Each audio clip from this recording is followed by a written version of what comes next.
L'innovation, la mobilité, les grosses tendances de la mobilité, ça vous intéresse peut-être, les transports, en tout cas le monde des transports en général. Si oui, restez avec nous car nous allons parler des grosses tendances de la mobilité avec un pro en la matière. Il s'appelle Emmanuel Namias. Restez, vous allez sûrement apprendre beaucoup de choses encore sur Israël. Israël, comment ça marche ? Vous allez adorer comprendre Israël. Emmanuel Namias, bonjour. Bonjour Cathy. Alors vous êtes en pro, on va dire, de ce monde des transports. Vous avez été ancien responsable véhicules électriques et innovation au sein de l'entreprise Carasso Motors, qui est l'importateur Renault-Nissan en Israël. Voilà, vous avez été consultant en France dans de nombreuses entreprises. Vous adorez l'écosystème israélien en termes de mobilité, enfin au sein de la mobilité israélienne. Vous connaissez beaucoup de choses. Alors, c'est quoi les grosses tendances de la mobilité en Israël ? Alors, les grosses tendances de la mobilité en Israël suivent les tendances mondiales que l'industrie en fait décrit sous une formule qui est assez connue, qui est ACES. ACES, c'est 4 lettres, ACES. A pour autonome. On va vers de plus en plus de mobilité avec des véhicules autonomes sans chauffeur. C, c'est connecté, c'est-à-dire que les passagers vont avoir une expérience beaucoup plus connectée, interactive à bord de ces véhicules. Et électrique, on passe du thermique à l'électrique. Et S, c'est peut-être la plus intéressante, c'est shared, partagé. Les 3 premières tendances, en fait, A, C, E, autonome, connecté, électrique, sont des tendances technologiques. Shared, on parle plus de... un changement social. Oui, un changement d'usage, de business model qui va reposer sur ces 3 technologies précédentes. Alors, on sait qu'il y a beaucoup de technologies en Israël, mais alors, ce qu'on sait moins, c'est que dans le monde de l'automobile israélien, eh bien, Israël est à la première, deuxième place, tellement les entreprises de recherche et développement s'installent ici, tellement les étrangers sont à l'affût des techniques israéliennes qui se développent de plus en plus. Je crois que ces 2 dernières années, c'était assez impressionnant. Oui, tout à fait. En fait, il y a une quinzaine au moins d'antennes de groupes automobiles mondiaux en Israël, qui sont soit des centres de R&D, soit des... recherche et développement, soit des antennes qui sont là pour faire de l'investissement dans des startups, ou pour simplement rechercher des startups, ou faire des pilotes. Donc ça veut dire qu'Israël est vraiment très développé en termes de technologie concernant la mobilité ? Tout à fait. En fait, ce qui intéresse ces grands groupes, et on note d'ailleurs une accélération, c'est-à-dire qu'en fait, le premier groupe à venir était General Motors, qui a établi un centre de recherche et développement en 2005.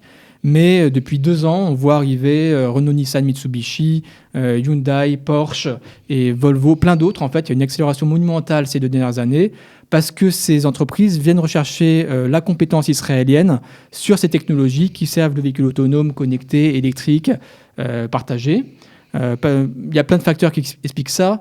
Comme souvent, l'armée et les compétences développées par les Israéliens dans l'armée jouent un rôle prépondérant, que ce soit en computer vision, en analyse d'images, en cybersécurité, qui est maintenant appliquée à l'automobile.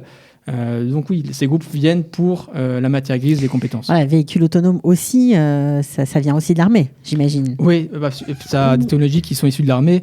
Mobileye a ouvert la voie. Mobileye, je pense que pas mal d'auditeurs doivent connaître. C'est cette petite caméra dans les voitures qui permet d'éviter les collisions, de prévenir en cas d'accident. Oui, ça sonne si vous changez de ligne. Exactement. Si vous vous endormez, ça sonne aussi.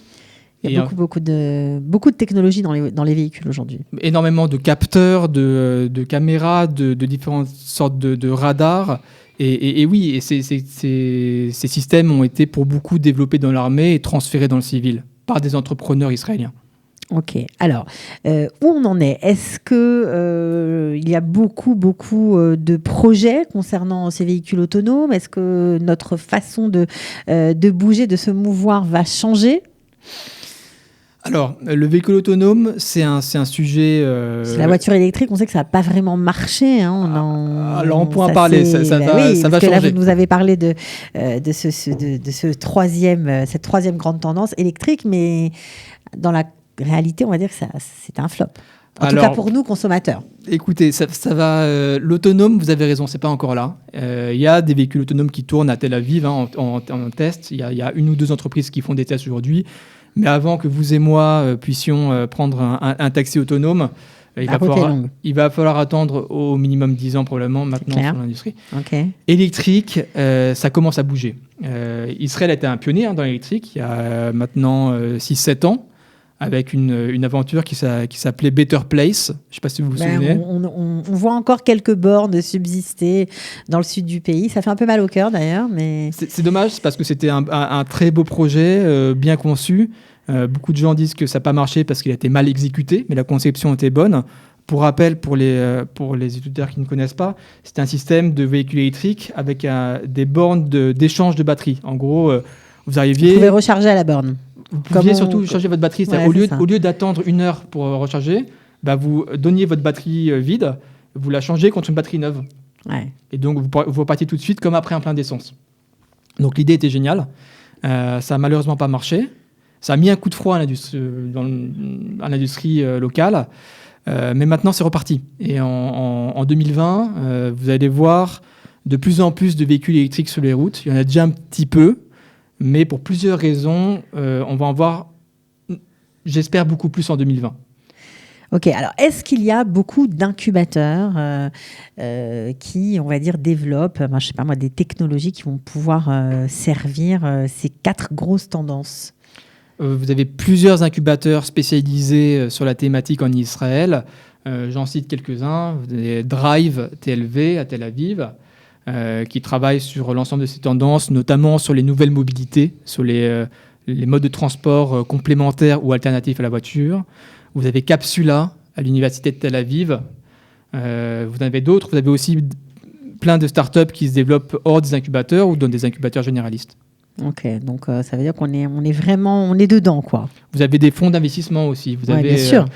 Qui sont spécialisés sur le sujet, Manif Mobility par exemple. Donc vous avez en fait tout un écosystème d'investisseurs, d'incubateurs, d'accompagnateurs, d'industriels et maintenant de multinationales avec ces centres de R&D et de pilotes qui font que cet écosystème est déjà très puissant et continue de progresser.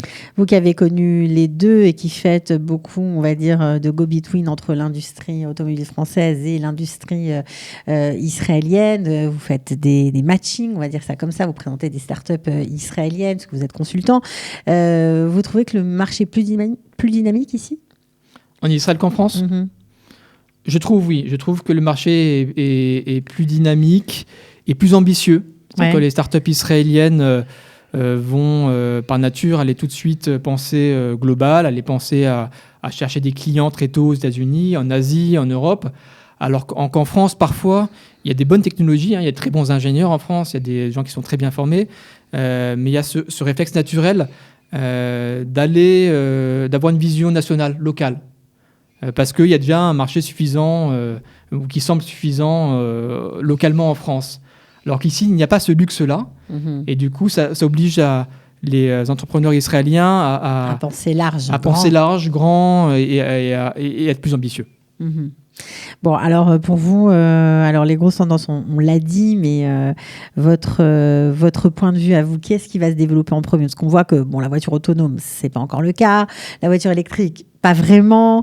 La voiture connectée, plus ou moins, on y est là. Alors connecté, on y est, c'est déjà là. Hein. Vous êtes dans votre voiture, vous avez des applications sur votre tableau de bord, vous avez Waze.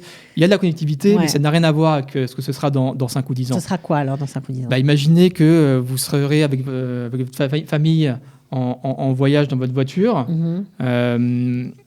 Chacun pourra avoir son film ou son programme télé favori visualisé sur les vitres. Donc les vitres seront en fait des écrans télé qui pourront être commandés à la voix. Et vous pourrez être chacun de votre bulle, si vous le souhaitez, ne pas entendre ce qui se passe dans la bulle de votre voisin ou du conducteur, ou au contraire vous réunir et partager une expérience commune. Par exemple, jouer à un jeu vidéo tous ensemble. Pendant que le conducteur conduit. Pendant que le conducteur conduit, avant qu'il soit remplacé par un autonome.